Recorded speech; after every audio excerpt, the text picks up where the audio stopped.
And we're live. Hi, everybody. Good evening. Good evening. Come on in if you hear me. Welcome to MomVersations. It's Wednesday evening, April 14th. Thank you so much for tuning in to our third season of MomVersations. For those who don't know, MomVersations I always forget to introduce myself. Hi, I'm Aretha Scruggs. I'm the host of MomVersations. Get that right off the bat. What is MomVersations, you might ask?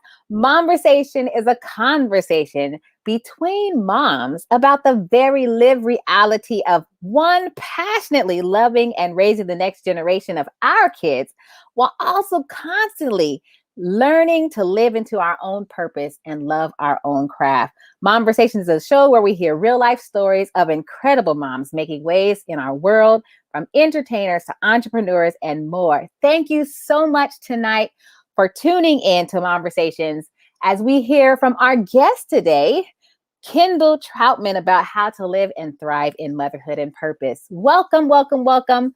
I am so excited to have you. Please, as you come in, feel free to say hello. Say hello, say where you're from, say where you're tuning in from, and just say hello. How's your day been? But let me tell you about our guests as we get started. The person I'm going to be interviewing today is Kendal R. Troutman. Let me tell you a little bit about her. Kendal is the owner of, I call her the entrepreneur of entrepreneurs, philanthropist entrepreneur. But let me tell you a little bit about her. She is the owner of Mahogany Soul and the founder and executive director of Through Guidance Ministries. It's a nonprofit organization committed to removing barriers of poverty in underserved communities. She's a native of South Central Los Angeles, and she knows firsthand the vicious cycle of poverty that plagues people in distressed communities that lack advantage and resources necessary to support their success. Throughout her life, Kendal has been introduced to various mentors and community programs that enabled her to see past the 5-block radius of her own community. And thus she's becoming literally an ambassador, a world ambassador for people living in underserved communities. She, through her work of Through Guidance, she serves thousands of young people annually in Los Angeles County, Louisiana, Grenada, and Rwanda by providing free to low-cost programs focused on health, nutrition and wellness, diversity and inclusion, visual and performing arts, and education. She also works with artisans living in Haiti, Rwanda, Grenada, and Ghana with a mission to end poverty through job creation and fair trade principles. Kendal decided very early in life that she wanted to become part of that change so that she so desperately wants to see in the world. So she gives back everything that she can, that she's been given in an opportunity to succeed and help others to succeed. And through that, let me just tell you from my own personal experience, I've had a chance to go Through Guidance to Louisiana. She holds arts and performance camps all over the world. And me and Imani got a chance to go 2019 to serve the Louisiana kids. I think it was aged probably 4 to 19 or 20. And it was just so fun. I got to teach music, but there was music, dance, visual and performing arts. There were and then they put on a big show at the end of the week. So that was just one site. She does sites all over the world. And I am proud to give my audience a chance to meet this powerful, amazing woman, to hear all of the things that she does literally around the world. So I'm going to give her the chance to tell us a little bit about her story. And on top of that, how she raises and I forgot it. She's 6, 7, 8, somewhere there. She'll tell you when she comes on. Her daughter as a single mom doing all of this. So I'm going to bring her on now so she can tell us in her own words. Please give it up for Kendal R. Troutman. Hello. I feel like I need to give it up for myself. All right, self. Yes. Give it up for Kendal. For real. When I was thinking of putting together this season of moms, I knew I had to have Kendal on. I know some people who watch MomVersations. I have a lot of singers and people in the entertainment industry, but I really also want to give a shout out, really, but also a pedestal to really just give her flowers for the amazing work that she does all over the world. Appreciate that. Thank you So so much, Aretha. no problem. Thank you for being on our show. I so am interested and excited to hear your story and this being MomVersations, how you raised the beautiful Amai. Tell me her age again. She's 7. 7. I'm like, she's somewhere between 6, 7, 8. Yeah, she's 7. She's 7. 7. How she raises Amai, I know with intention in the midst of doing all these amazing things. But first, let's start right off from the top. Who are you, Kendal? And how did you get started in the work that you do? Wow, that's a very loaded question. I worked in fashion and retail for 11 years before I got into this. And the last job I had, I used to open up stores internationally for one of the larger brands in retail. And one day I came home from work and I was washing my hair and God was like, quit your job. And I got out of the shower, called my supervisor and said, I'm not coming back. And I did. No. And I had some money saved. And with maybe a few months later, I was traveling to Jamaica with some friends, and we're sitting on the plane. And I started praying for safe travels. And the Holy Spirit was like, when you come back, you'll go to seminary. And I was like, what is seminary? Like, I had to I don't even know what that is. Wow. And so I had an amazing time in Jamaica. And when I got back, I started Googling local seminaries to me. And 2.5 weeks later, I'm enrolled at Fuller. And shortly thereafter, I feel like school started like 3 weeks later. And actually, you were in one of my first classes. Like, I remember being in awe when I saw you. I was like, oh my God, a Black girl. Right. Classroom, because I always sat on the back row. I was like, I don't know what's going on here. I'm super insecure about being here. And so while I was at Fuller, I was studying theology, and then I took a course on African American spirituality one summer, and it just changed my life. I realized I was a missionary and I wanted to get into missions work.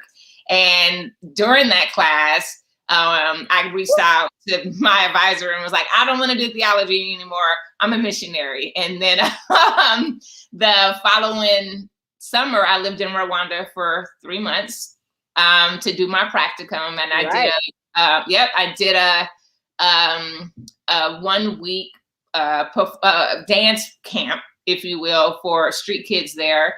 And when I came back, I made a video of my trip to thank people who had given me money to go. And in turn, they started sending me money. Like, oh, I want to continue to support this work. And I was like, what work?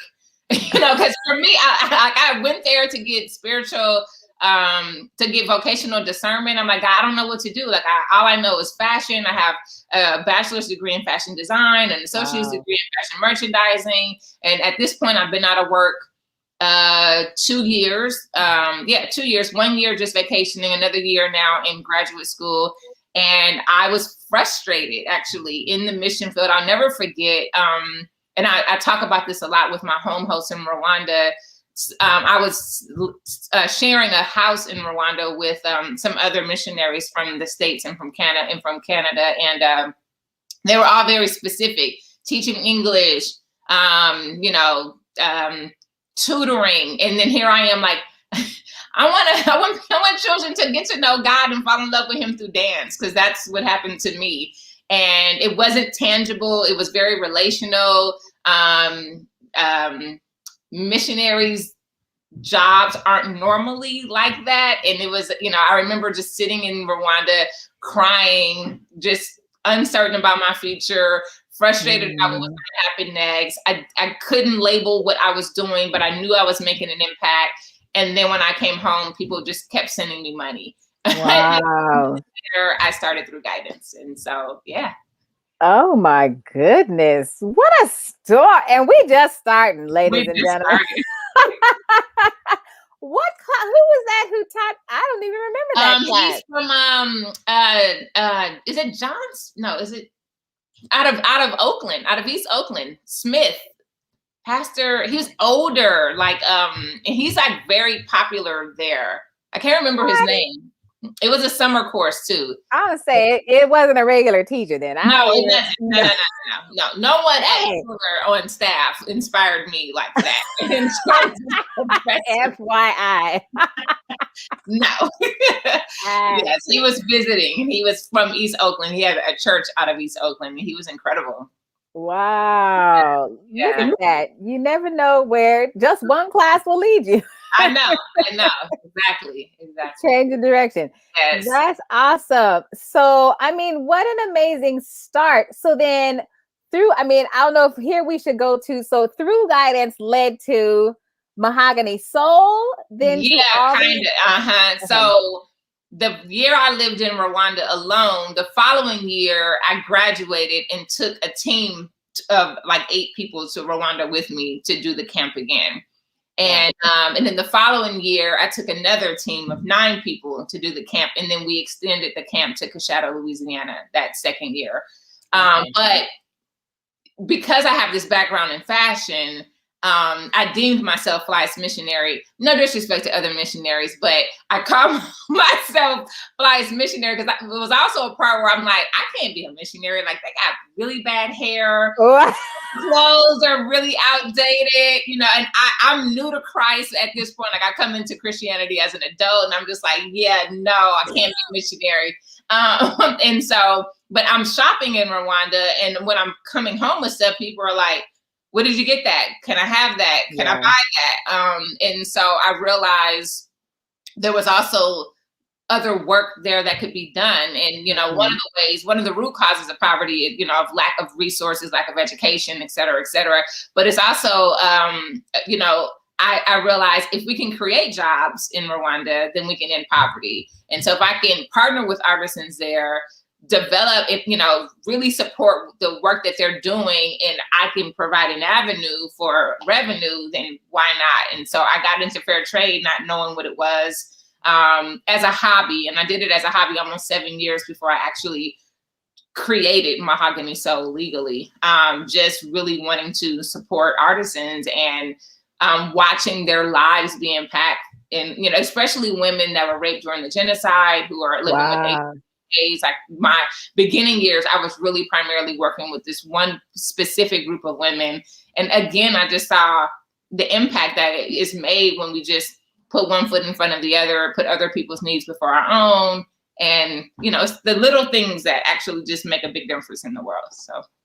Oh my, so many questions I have as you're talking. So I think my main one would be, even as it connects to, in the pandemic, you have even blossomed. There's a saying like, bloom where you're planted. It's like you have taken what the rest of us or everyone else is like figuring out and teetering, and you straight said, okay, we're planted here. Boop, I'm planted, but I'm about to bloom. I'm blooming all kind of petals and different flowers. And so tell me what have you been doing in the pandemic? Tell me how it has affected. And I know, for those who don't know, we're coming off of a health scare, her own health scare. Which partly in itself kept you. So what was the process of you like blooming? So it wasn't easy. It was actually, I felt like God ripping most of what I loved away from me. That kind of even begun the process of that. So I was coming off of healing from a divorce that I was completely devastated by. And then things started to kind of look up, and I started to get my foot in the ground again. And we were so excited because through guidance had been 10 years doing ministry in Rwanda, and we decided to do this massive celebration. We went to Rwanda over the Christmas break. We were going to bring in the New Year's there and do this whole incredible thing. And on the way to Rwanda, my lung collapses. And I'm on this flight for 15 hours with a collapsed lung, and I think I have a chest cold, and I'm rubbing Vicks on it. And by the time I eventually get to Rwanda, they're like, your lung is collapsed. And you're immediately going in to have a procedure. And 9 days later, I was in that, I had been in the hospital the whole time. I missed the entire mission. And then I'm traveling back, in the middle of COVID-19, and we don't know that. I have to stop in Rome for 2 days. I have to stop in New York for 3 days. And I'm like, oh my gosh. So by the time I get here, my lung collapses 2 more times. I then have a surgery. I have a new space where we're going to open up a dance studio, and everything just falls apart. And then a week later, the pandemic hit. So it wasn't necessarily like the pandemic hit and I jumped in. I was actually completely offended. Wow. I was like, I am offended. I've lost my husband. I did not get to participate in this. I go to Rwanda to serve you. And when I get there, I'm literally having procedures and operations, and I'm in the hospital the whole time. I come home to more procedures and a real surgery. And then I lose my new corporate office and dance studio. And then the pandemic falls, and I am ready to throw my Bible in the trash. I'm going to be completely honest. Yep, very real.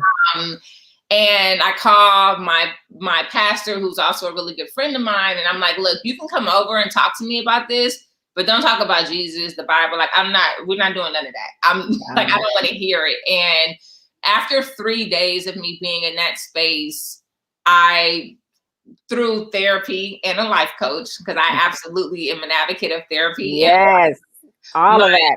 Therapist and my life coach was like, can we reframe how we're looking at this, right? Like, instead of thinking I almost died, think about my body is so amazing because it saved itself.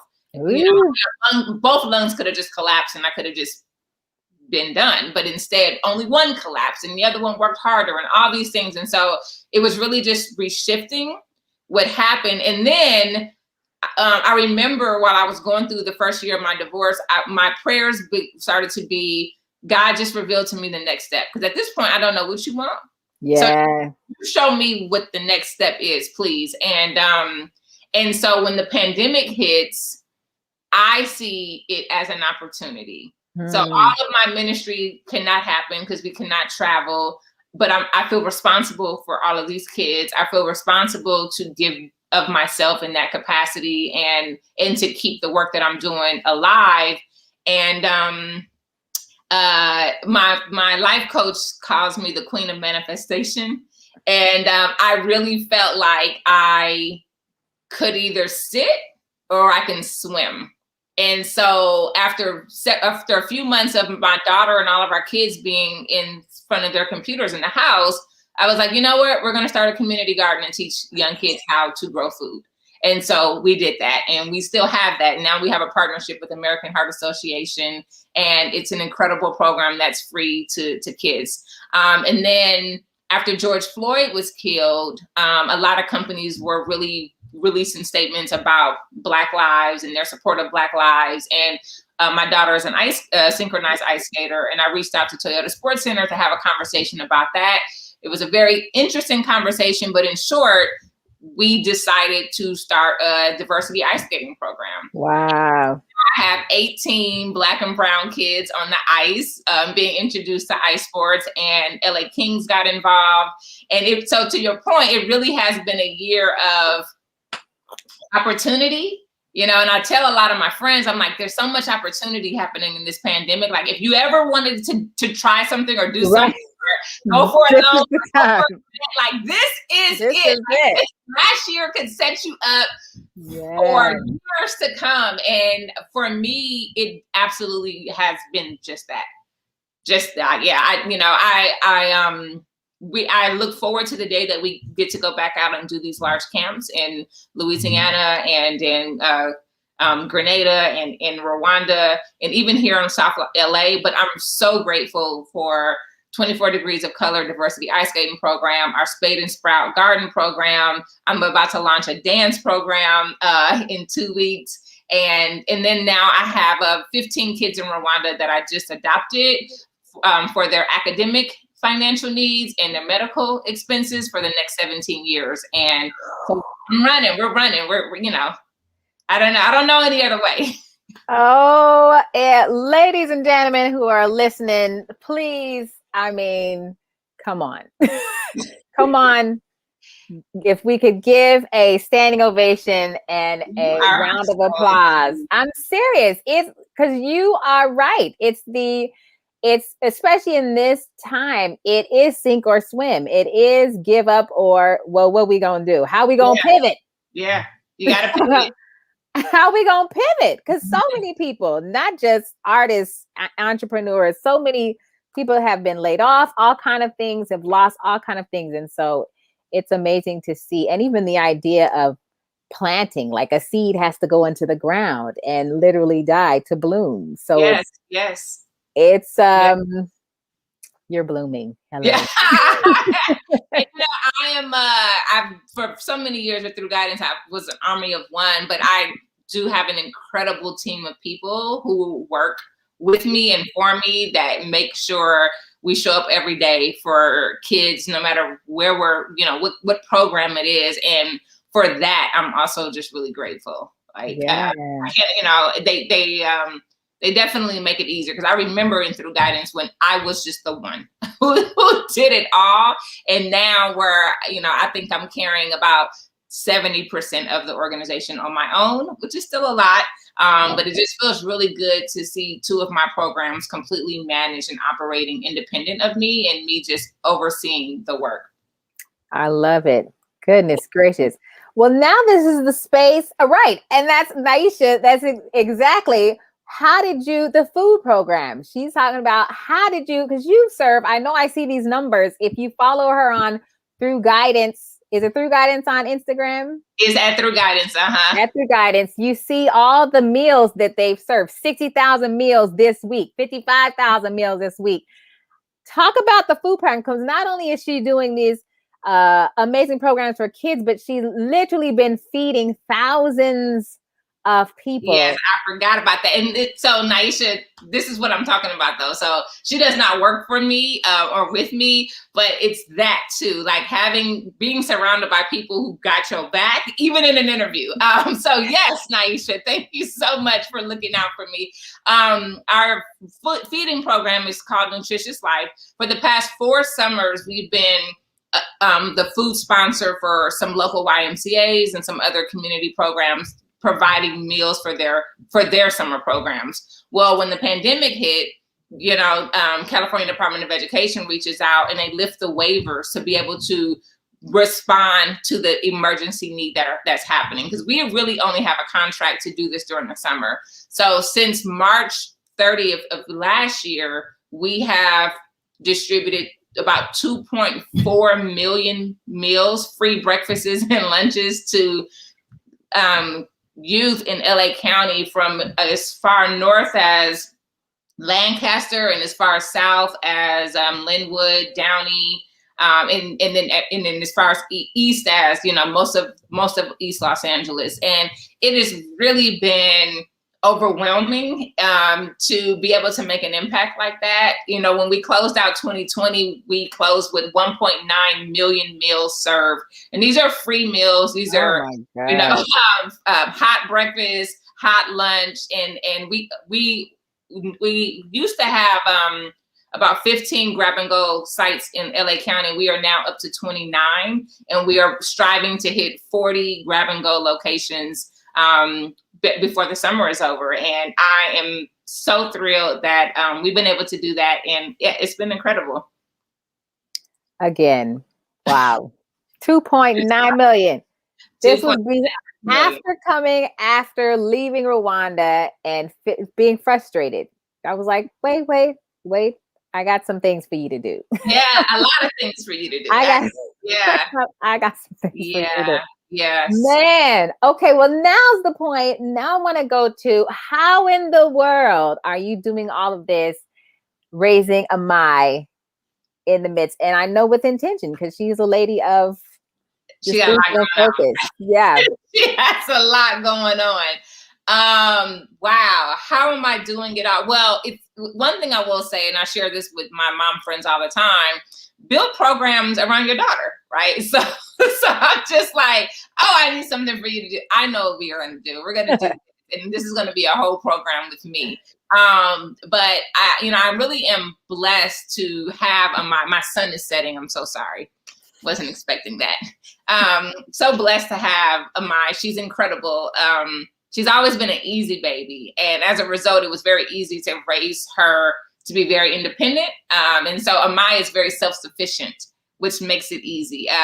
She's in Montessori. She's been in Montessori since she was in kindergarten, and they also teach a lot of independence. So, and, you know, since me and her dad split up, I've been very unapologetic about letting her know that she and I have to hold it down together. You know, and I know that some moms or people would have opinions about me putting that type of pressure on her, but it is her reality. I'm like, it's me and you. You know what I mean? Yeah. Like, you know, if I cook, then you got to clear the table at 5 and 6. Like, this is where we are, because I literally can't do it on my own. And my tongue taught me that really quickly. Like, your body will shut down on you if you try to do it on your own. And so we have an incredible partnership, which works well. And then because of how things are happening with the type of work that I do, I have the honor and the privilege to be able to work from home. As many Zoom calls as I am on a day, Amaya is also on as many of the same. So just today, she's done 1 hour of ice skating, private coaching with her instructor, 1 hour of off ice training, 1 hour of piano, 1 hour of commercial acting classes. And Wow. I can schedule all my stuff when she's doing all of that, then I'm able to get a lot more stuff done. And so, yeah, I was actually disappointed when I found out this was at 6. I wanted to be like, can we move it to 5? Because Amaya has a Zoom at 5, and I'm guaranteed she's not going to interrupt me because she'll be in peace.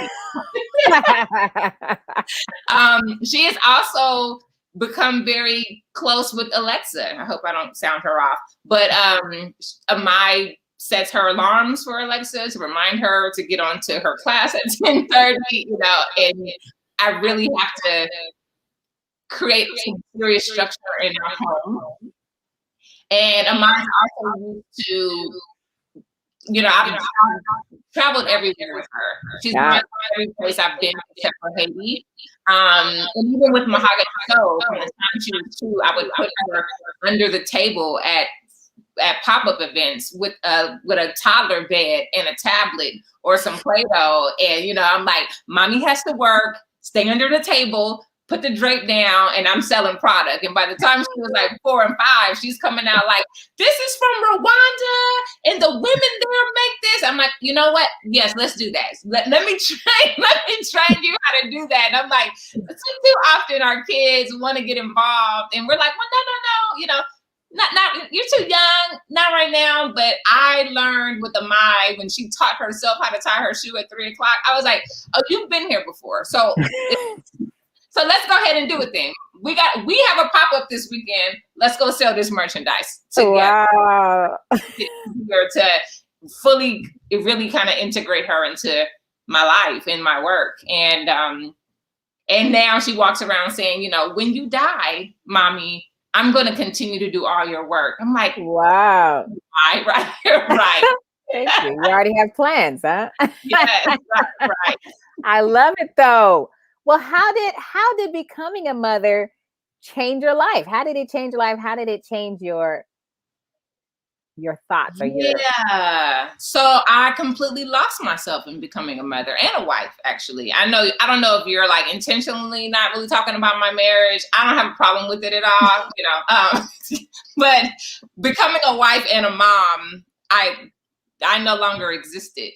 Mm-hmm. And so while there's some really incredible, beautiful things that have happened in me learning who I am as a mom, I also have been really working through finding myself again. Like, I stopped getting dressed. I stopped caring about what I look like. Everything became about them. I felt shame if I bought myself something because I would spend all my money on them. And it was years of this actually. And it may have been actually when my ex-husband and I split, that I realized I don't know who I am. Or what I like or what I want to do independent of y'all. And to be honest with you, Aretha, I still don't know. I'm a little over 2 years out of my marriage, out of my official divorce. And I'm still trying to figure that out, you know. Yeah. And I'm really intentionally trying to make sure I because Amaya also thinks we're friends. Like the pandemic got her thinking that we friends because we spend so much time together. I'm like, hold on. I'm yes. like, we're not friends. We're not friends. That's I'm not your friend. I know we spend a lot of time together, but I have friends and you're not it. And one day I'm going to get to hang out with my friends again. So until then, I need to remind you that you and I are mother and daughter. And so I'm also very like, hey, I need space. Yeah. And I need you to go to your room or whatever you're going to do. Because mommy's also still trying to figure out, do I still like taking baths? Because I did before I met y'all. I mean, simple things like that. Yes. So let me see. I'm 42. I knew when I turned 40, my marriage wasn't going to last, and it wasn't going to survive me turning 40, I should say, and it didn't. And I think I'm still trying to figure it out. And while I decided to stop seeing my therapist after 2 years in November, I still have a life coach that I see once a month that I need to plug into to just say, what are my values again? And have they evolved or changed?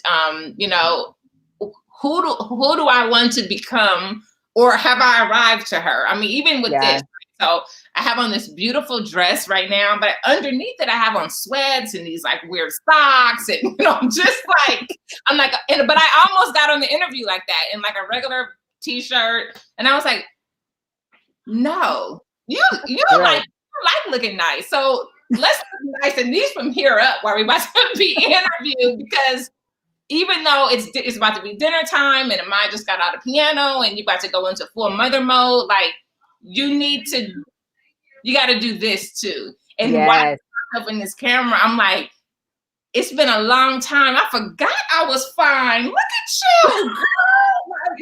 That's right. Another hoodie every day.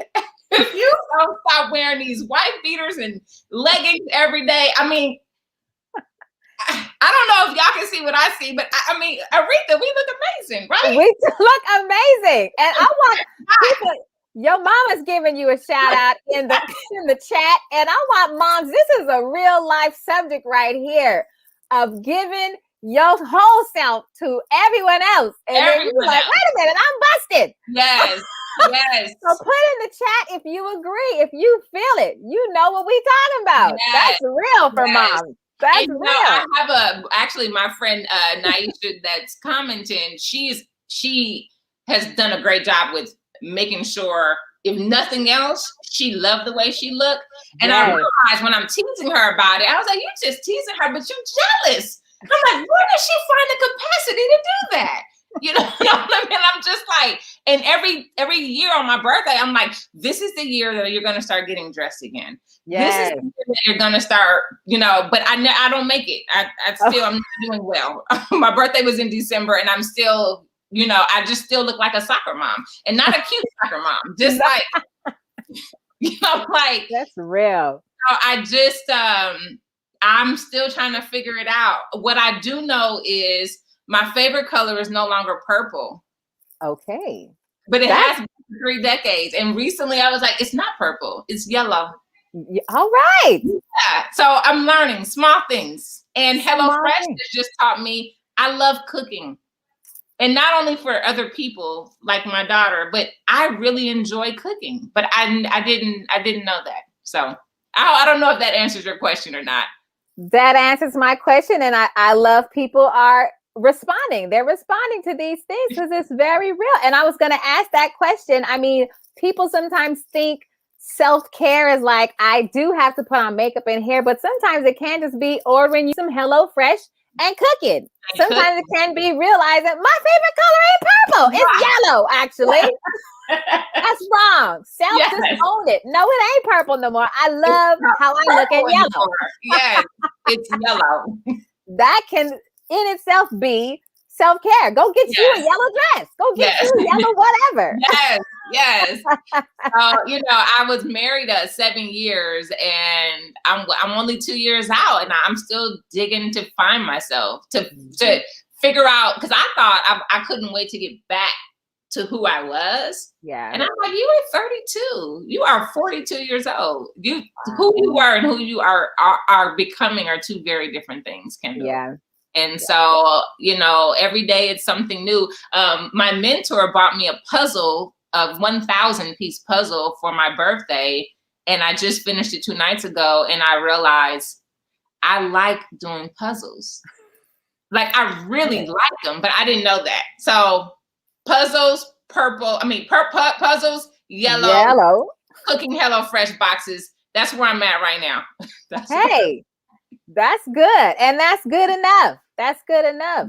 Yes. Now we're gonna moosh on to this. What is it like being not only a woman doing what you're doing, but a Black woman, especially not only as a missionary, but you're meeting with all these. I mean, you're meeting with major corporations. I know my mom is the same. She's starting and has been in nonprofits for a while. You're meeting with mainly men who have the keys to maybe, you know, the funds that you need or the venue that you need, and going to other countries where, you know, it's you know, men are respected and you're the one who shows up and you're running the program, and they're like, okay. So talk a little bit about what that's like, living in your skin, in your color, in other countries and even here, and how do you there has to be some sense of self, even though you're talking about you don't know who you are. There's got to be a sense of you to be able to walk in those rooms. Yes. So regards to that, yes, I'm very clear about who I am. So I've always been outspoken. When I decide to do something, it's definitely going to happen. I believe I get that a lot from my dad, and recently I've been realizing my mom is like that too, but more so my dad. But I don't know at what point in my life I became fearless about asking, but I think I realized the only thing that people can say is no. So if the only fear is that you're going to say no, I'm going to just go ahead and ask. And wow. But I'm not going to say it doesn't come with some insecurities. The night the president of Toyota Sports Center called my house after my video went viral in the ice skating world on Instagram, when I picked up the phone and he was like, "This is the president of Toyota Sports Center," and he gave me his name, I got so nervous. And I think like that's the PTSD from the racism here in the US. That is the glass ceilings that exist, right? I immediately got nervous and I was like, "I'm actually cooking dinner right now. Can we talk tomorrow?" And it was out of fear. I was like, "Oh my God, I don't know what to say with him." But to your point, I created this image of him so powerful, so great, right? Like you own all these ice rinks all over the nation and grassroots. But while, overnight when I took the call on Zoom the next morning, I realized I got a lot of kids hoping that I pull this off, that they don't even know that it's coming, but it really motivates me to ask and get things done. Like thinking about what's at stake. Amaya's at stake.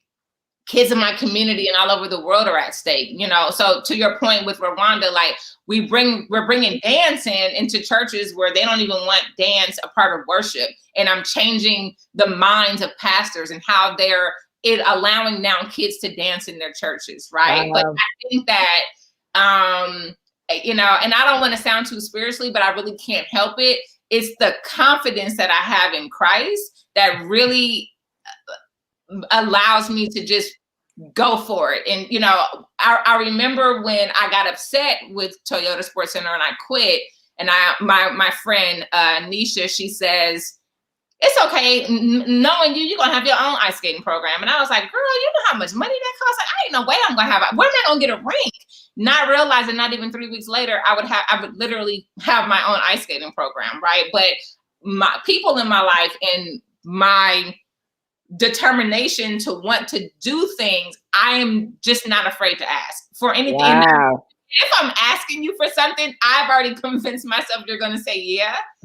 So I don't ask unless I'm like, I think I can be the person that can get this. Like I want to believe I'm the exception to any rule, and I feel like everybody should do that. And because even when I went to Rwanda, I really wanted to go to Uganda, and what I didn't get into, and I know we don't have enough time, but before I came into Christ, I used to be a stripper in Atlanta. And I'm like, wait, God, wait. And so then I accept Christ, and I'm like, wait, the stripper is going to go to Rwanda to teach kids dance. Like, I'm not worth that. Wow. I'm not worth that, right? Like, you know, I come from a home of a lot of abuse, drug abuse, physical abuse. I live with my grandmother, my uncle, my mom, and my dad. And it's that too. I'm like, who do you think you are? You know, wow. like, but I think what drives me back to your point is I've experienced so much lack or been exposed to different types of abuse or even exploited my own self as a young adult, in with exotic dancing, that I'm like, if somebody doesn't do something, like, I know what can happen to kids. Wow. Experience this because I was that, but people got involved in my life, right? And so I've had mentors since I was in high school that got involved, that wanted to show me another way. And I just feel really responsible to do that, because without them, like, my mom and dad didn't know what to do, or, you know, they especially, you know, like my mom and dad are very loving. We have a very close relationship, but their capacity is nowhere near the way that I see how I want to live out my life. And it's just exposure with them. But people got involved and programs got involved in my life. And I'm like, that's exactly who I want to be. I want to be everything that, you know, people were to me. Even now as an adult, I still have mentors, and I feel a sense of responsibility. Like, if I don't ask and if I don't get this program, then diversity in ice sports in LA County may not happen if I don't do it.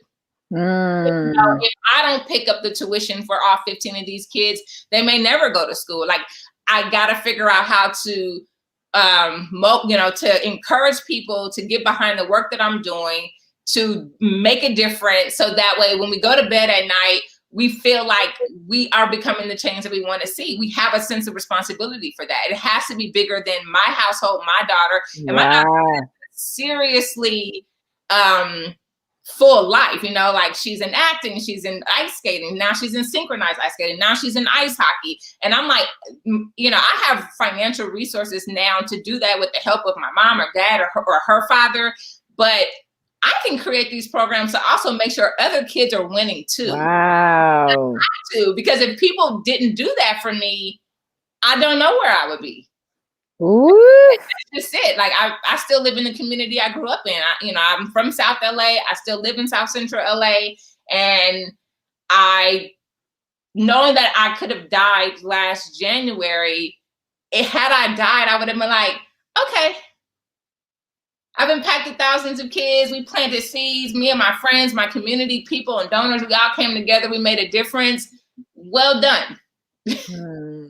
Yeah. Yeah. Because if not us, then who? And we're going to pause there for a minute.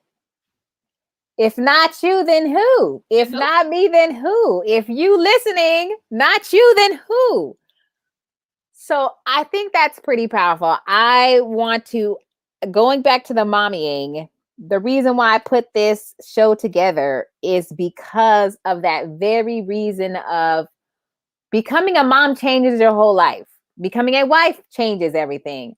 And you even addressing that at the top of our conversation, what can you say to moms who are listening now, who will listen on the podcast, who will watch it even 2 years from now, who feel like you felt like, well, the world is about these 2 people or my 5 kids or, yeah, you know, but there's still a burning desire for this calling they had pre-kids, pre-husband, and it's still there, but they have no idea, no motivation. They can't see past diapers and drop-offs. Diapers and drop-offs and cooking the next meal. Speaking of drop-off, the first time I left Amai, she was 7 months old. And I left her for over a week to run a camp. And I had no mom guilt. I missed her. but I didn't have any mom guilt. I dropped her off with my mom and dad. They've always taken her with, I think that mom guilt gets in the way sometimes of us wanting to pursue our thing. Let go of that. Like, I knew when I got pregnant, I wasn't going to change a lot of my life. Either Mai was going to be in Tote or she was going to be in Palm Springs with my parents. Like, period. Like, that was just it. And that has been her reality. She's either with me and learning how to navigate all these things, and experiencing the trauma of that too, right? So we land in Rwanda, December 2019. We wake up the next morning. I say, I'll be back. And then I'm in the hospital for 9 days, and she sees me like twice for 20 minutes. So, it's like, it's okay if you have a support system, even if they're 2 hours away. Like, my biggest support system is my mom, and she's 2 hours away. Yep. I utilize my support system. Sometimes my mom says no, right? So there's not an expectation because she's grandma that she has to do it, but at least I have to ask. I very much, I really want to do this.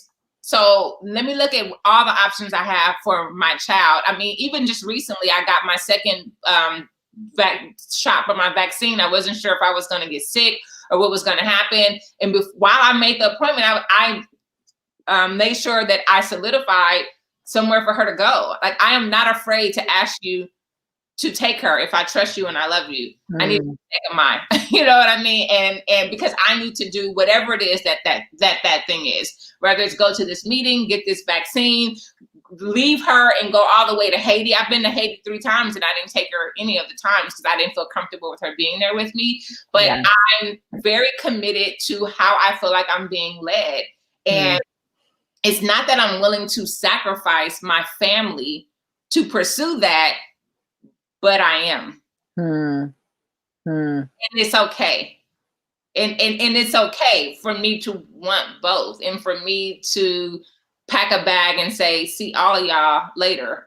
You know what I mean? Because I feel like I need to do this thing. And, and when there are opportunities for her to travel, sure, but I, much like the itch that I felt when I was in fashion, like, I felt like life just can't be about jeans and t-shirts. So, life just can't be about jeans. Like, just, I'm like, I don't know what it is. I don't know how to get there, but I knew that if I didn't do something fast, that I would probably feel like I died inside. And, and as committed as I am to my whole world revolves around her until it can't.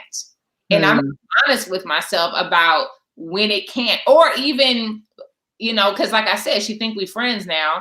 And, and so recently I'm like, Mom, I need Mai to come to you for the weekend because we need space. And I don't feel bad saying that, because I do. I'm like, you need to go over there. I need to have some moments for myself, and it's okay. And I am in the process of writing a book. I'm in the process of buying a home. And even in that, as I'm adding more things to my plate, I realize it will put a strain on our schedule. It will require that I reach out to my support group and my support team more. And I'm okay with that, because I believe that, it truly takes a village. So I'm going to use I'm going to use my village. It takes a village. So, so very important. Man, I mean, I know we come into quite an interview. We have, again, some amazing points that people are taking notes on, some nuggets that you're sharing. Never being afraid to ask by Vic, Naisha, that Godfidence. Yes, all these things, these amazing things you've shared.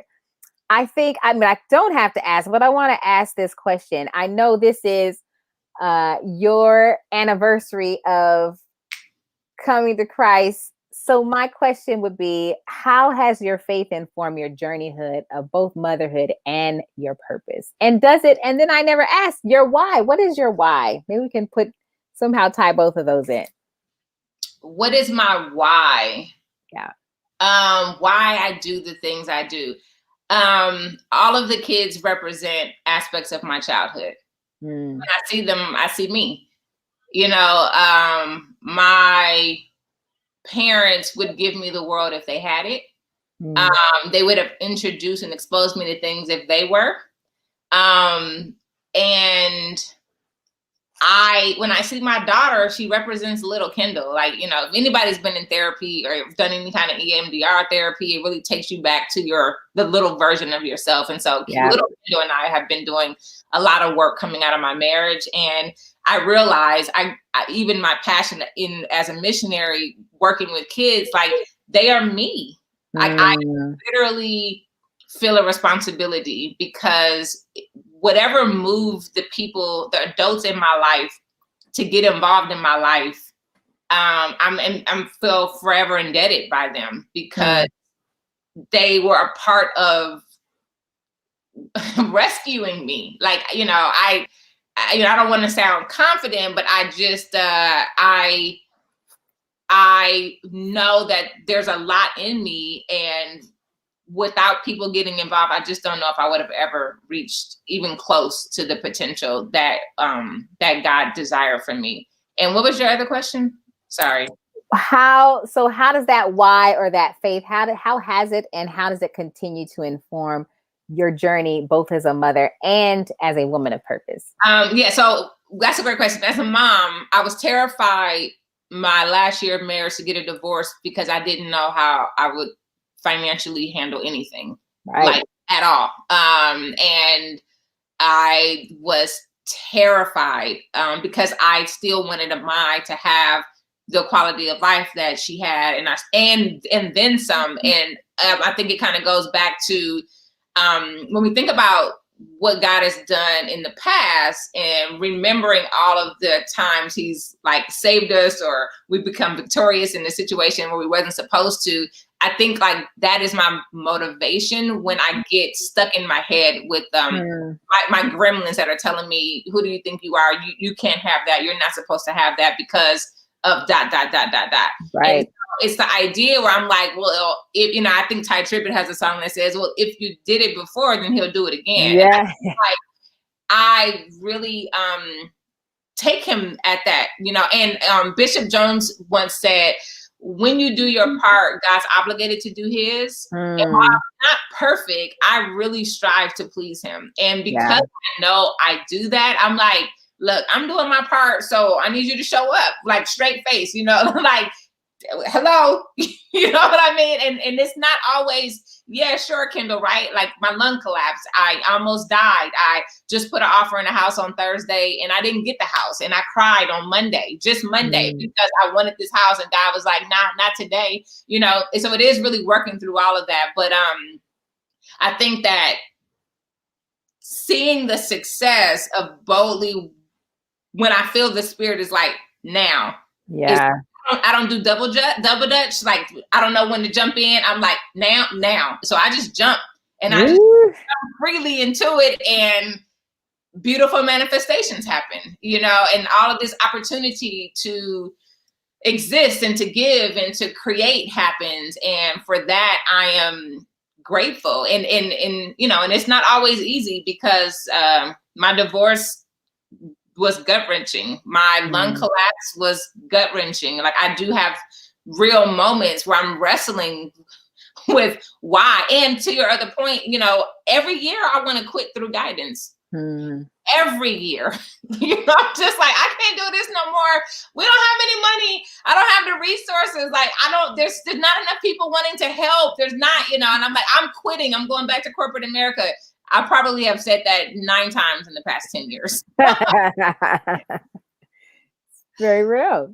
Very real. Man. Well, that goes. I would just say keep pushing. And I know it's like, you know, we've heard this before. I'm trying to think of a more creative, unique way to say it. But I just believe that when you do your part, God is obligated to do his. And it's not to say that I'm, you know, everything that I want, I've manifested to this point, because I'm still not married. By the way, if you know of any eligible bachelors, but no, I'm like, But I'm not kidding. I'm like, I want to be remarried, and I haven't dated since I've been divorced, right? And I'm still looking at God like, how do I manifest this? Like, how do I manifest a person? Shoot, we both in the same boat. Right, Hey, right. Lord. Shoot, we'll Right. take two. I'll take two of those, please. We'll take two of those. Right. Okay, where I know we just chatting. Okay, I've got a few more questions for you. Yeah. What do you think is the greatest lesson you're learning in this season? Whether it's this age, whether it's in a pandemic, whichever. It is to be fluid. I have some serious control issues. I like things a certain way. They need to be this way at this time. And what my lung collapsing has taught me, and even the challenges that have happened over the past few years, is to just be more fluid, relax, breathe more, like allow, I thought I was going to completely unravel when my realtor called and told me that I didn't get that house. But I realized, okay. And staying more fluid keeps my stress level down, except like, this is the way my life is supposed to be right now in this moment. Because if it wasn't, it would be something different. And really just trying to remind myself to trust God. And so, I'm saying be fluid, but essentially, if we're talking from more of a spiritual perspective, it really is just trusting God and trusting the process. But for me, I don't really like a lot of those kind of. So being fluid, translates that for me. I'm like, Kendal, you have to be more fluid and allow things to just go, so that way your anxiety doesn't get up and you're not devastated every time you get a no about something. Yeah. That's great. And you guys, if you have any questions in the chat, feel free to drop those. What can you say, and what kind of tips can you give to moms who might be facing these feelings of failure, or that they have fallen? What are some of the tips that you have learned along the way to deal with and overcome the feeling of failure in your life?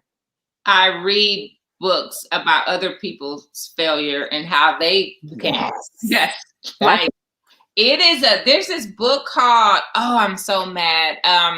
It Wasn't Supposed to Be This Way. Oh. Anybody's ever read it? Writing it down. Really changed my life. And I like to learn. I'm really big on learning from other people's experiences. Yes. So I don't have to go through the fire. You tell me it's hot and I'm going to get burned, I'm not going. And so when I read other people's stories, it really challenges me to shift how I'm thinking. It gives me hope, especially if there's a semi-happy ending, or, I can measure the success in that. And it's that. And while I was going through my divorce, when my ex-husband moved out, I turned his half of our closet into my prayer closet. And it's still my prayer closet, and it's got prayers and scriptures and all kind of stuff. I mean, I've had it for like 3 years now. And sometimes there's a door and there's a light in my closet. And even with the mom, I'm like, listen, mommy's going to her prayer closet. Don't ask me for anything. And sometimes I just need to go in there to just sit with myself, see the things that have happened on the wall, things that I used to pray about that I'm no longer praying about. And it really does encourage me to just create, so I would say find a space in your room, if it's your car, if it's the bathtub, the toilet, wherever you are, to just carve out for yourself, to just think, gain some perspective, pray, meditate, whatever that is, to just settle yourself. Like it is truly life-changing for me. And a really good book about somebody else's journey. Yes. Ain't nothing like a good autobiography. You read somebody else's stories and learn their life tips and life lessons. But I'm going to have to look that up. It wasn't supposed to be this way, ladies and gentlemen. Go get it. And then get her book when she finishes hers, because I know it's going to be. Yes, that's exactly what it's called. It's not supposed to be that. It's not supposed to be this way. So good. Wow. So good. Good stuff. All right. We got 2 questions left. If you met a my later in life, say she's your age, she's 42, What would you want her to know about you and your journey? Um, everything. Primarily, maybe mid last year, I realized I don't talk about my testimony the way that I used to. Like, even in this, I was like, you used to be a stripper. Like, before you did all of this, right? Like, you exploited yourself for money in dance. Wow. Even in that, right? God would then use dance as the foundation for all of this ministry. It is Wow. really her, and I think that oftentimes we don't do enough of sharing the whole person, Yes. I miss doing mission camps, because at the end of camps, I would always talk about my past. Like, I'm very public about what I've done and all of that kind of stuff. But I would want her to know that her mother spent the beginning 2 decades, if not 3 decades of her life, 2 decades of her life, really having a hard time with who I was. I didn't like that I was brown skin. All my friends were light skinned. I didn't like that I was skinny. I was very popular, but I wasn't the cutest girl. And then even after that, so I'm now in my 20s, that mom really explored, and I've trafficked drugs. I've been a stripper. I've not made the best decisions, just in a bunch of other things, but that when I accepted Christ 19 years ago today. When I decided to accept Jesus, my life changed for the good. And I'm not super churchy. I don't even go to church.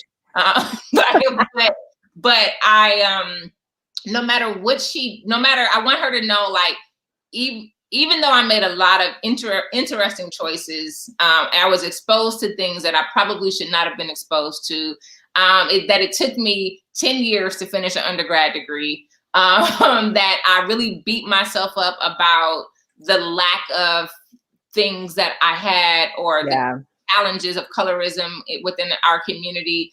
That one, I got better with age. Yeah. And more wisdom and spiritually. Like, I'm really looking forward to growing gray hair. I'm like, when is this gray hair coming in? Because I get better with age. Like, I have so many friends that's like, I don't want to be older. I'm like, what? I look better with age. I want her to know that I feel like I really lived my life. Like, I overcame fears, challenges. I wasn't afraid to go live in Rwanda and not know anybody for 3 months. I took risk. I stepped out on faith. I really valued my friendships. Like, I value my relationships. And yeah, I just want her to know that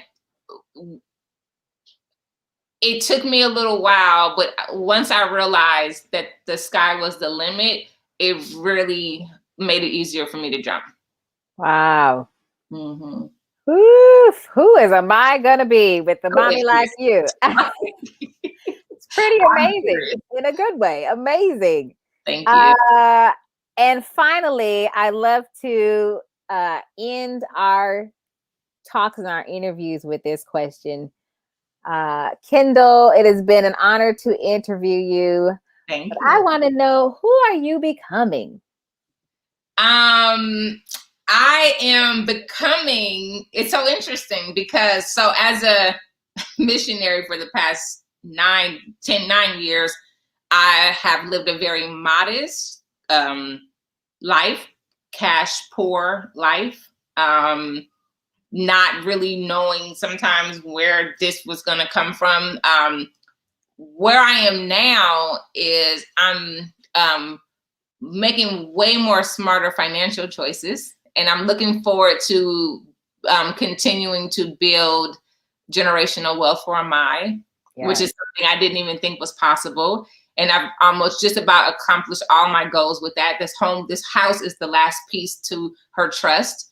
I am looking forward to exploring the world outside of work. So I love that I get to do it through guidance, but I love traveling, and I forgot that I like traveling for me. So I'm looking forward to exercising my lung is currently attached permanently to my chest wall, everybody. So I'm looking forward to getting back on a plane for the first time since my lung has been permanently attached and exploring the world without my daughter. You got to go to meet my house. So me, Ma, be ready, because as soon as I'm ready to start moving around, Ma is coming to you. And I'm looking forward to finding out the small things in life that I know that are there, like puzzles and yellow and cooking Hello Fresh. And I went to the Grand Canyon 2 weeks ago, and I was like, I like hiking. I didn't know that. In my mind, I do a lot of things and I like a lot of things, but I don't make time for them in real life. And so I really look forward to making time for the things that I'm learning about myself. And I'm really excited about this gray hair. Finally, it's so dark in here. There is one up here, like right there. But I'm looking forward to this gray hair coming in. I'm looking forward to. It's unruly. I got a whole head of gray. I don't care. I'm looking forward to these wrinkles. I'm looking forward to just really, I'm gardening and just becoming a more seasoned woman and a more rounded woman. And I'm looking forward to my breast sagging more, just all of it. Like I'm here for it. Come on. Mima said she's going with you. That's what she put in the chat. Mima said, no, we coming with you. We coming with you. No, they're not. And I'm just looking forward to see what else is next. Like, if you had asked me this time last year, I would have never had a diversity ice skating program. I would have never had a garden program. I would have, I'm looking forward to seeing what else life presents me and how many more people will come along for the journey. Yeah. Man. Before you go, everybody who's watching, first of all, thank you, especially if you know me personally. I'm so excited. I know I didn't really press people to do this, to like log on and put pressure on you, but I'm really, really, really, really grateful. One, Aretha, that you asked me to do this. Like I was honored and overwhelmed. And then two, just that, those of you who know me personally or professionally that are also watching, like, thank you so much. I really, and then those of you who just watch and you're also commenting, I'm really grateful for that too. Thank you so much. Wow. What a full story, ladies and gentlemen.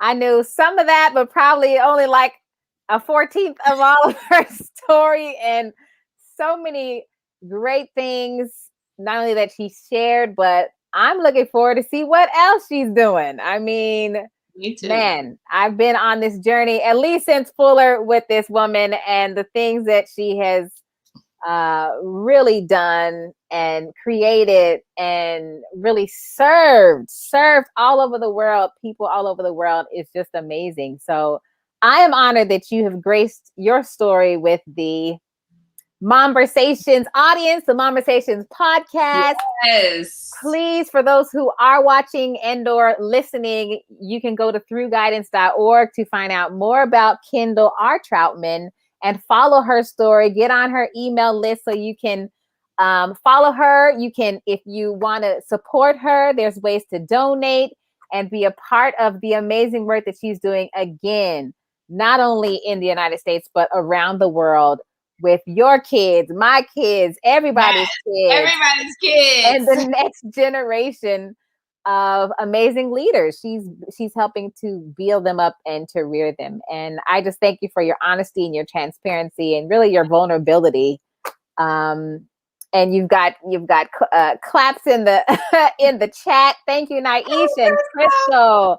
And your mom, Pam, and Vic, and my mom's watching. Thank you guys for tuning in. And for those who will watch this later, hopefully you're inspired. Hopefully you're inspired to know that you can go from this space of not knowing and then going and then not knowing again and going again and not knowing and going and just continuing really in that journey. Being sensitive to the moment. Like it's like double dutch. Like when you see that rope is about to come, go ahead and just jump in. Like, I took a lot of risks, especially during the pandemic, and I just didn't know. And it's working. I'm like, it's working, and beautiful people and families are coming into the space, and it's incredible, because it's more than what I could have ever imagined. I never thought in my life I would have 11 people working for me. Wow. On payroll working for me. It's a lot of pressure, because now I'm like, oh, Jesus, please send money so I don't have to lay people off, and that we have enough money for kids, and we can do all the things that we need to do. But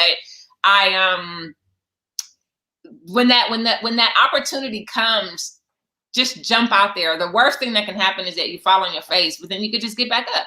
Yeah. Start again. Yeah.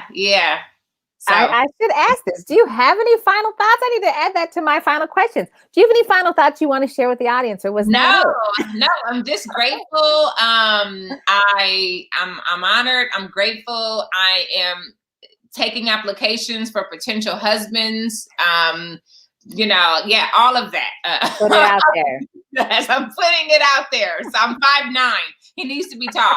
I've dated two and I married one, and this new one, he has to be taller than me. And so no, I'm teasing, but I'm not. But other than that, I just hope that everybody has an amazing evening. I really do, hope that if you feel led to get involved or to give or to reach out or support in any kind of way, we can always need it. We have some amazing kids that can use your resources, and I want to do everything in my power to make sure that money is not a reason why kids can't do anything. Yeah. Because money was a reason why I couldn't do a lot of things. Yeah. So that's it. And we will end on that. Ladies and gentlemen, thank you again for tuning into MomVersations Season 3 with Aretha Scruggs and our guest tonight, Kendal R. Troutman. Thank you. See you guys next week. Bye, everybody.